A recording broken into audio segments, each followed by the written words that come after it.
ఇప్పుడు కేవలం 7,999 up to 10 kgs వరకు బరువు తగ్గి అధిక బరువు నుంచి వచ్చే ప్రధాన సమస్యలను దూరం చేసుకోండి. ఆషికా రంగనాథ్ జిమ్ లో కసరత్తులు స్టార్ట్ చేయడంతో ఏంటి విశేషం? కొత్త సినిమా ఓకే చేసిందా? అందులో ఫైట్స్ ఏమైనా ఉంటాయా? అందుకే ఇలా వర్కౌట్స్ చేస్తుందా అన్న డౌట్ వస్తోంది. నా సామి రంగ తర్వాత ఆషికా రంగనాథ్ నెక్స్ట్ మూవీ ఏంటి? Have a look. Ashika gym లోకి అడుగుపెట్టి నెలలు దాటింది. జనవరి ఫస్ట్ వీక్ వరకు నా సామిరంగా షూటింగ్ తో సరిపోయింది. ఆ వెంటనే సిస్టర్ మ్యారేజ్ తో బిజీ.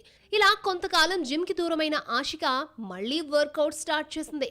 ఎక్సర్సైజ్లు చేయడమే కాదు, బరువులు కూడా మోసేస్తోంది. సన్నగానే ఉన్న ఫిట్నెస్ కోసం చెమటలు పట్టిస్తోంది ఆషిక. ఈ కన్నడ బ్యూటీ అమిగోస్ మూవీతో తెలుగులోకి ఎంట్రీ ఇచ్చింది. రెండో సినిమా నా సామిరంగలో పర్ఫార్మెన్స్ తో ఆకట్టుకుంది. సినిమా బాక్స్ ఆఫీస్ వద్ద బ్రేక్ ఈవెన్ అయినా భారీ హిట్ దక్కలేదు. నా సామిరంగ హిట్ తో ఆషికా రంగనాథ్ వరుస ఆఫర్స్ ని అందుకుంటుంది అనుకుంటే ఇంతవరకు మేకర్స్ అనౌన్స్ చేయలేదు. అయితే విశ్వంభరలో నటిస్తోందన్న వార్త బయటకొచ్చింది. ఈ భారీ కసరత్తులన్నీ ఈ సినిమా కోసమేనా, లేదంటే రెగ్యులర్ గా చేసే శ్రమదానమేనా అనేది చూడాలి మరి.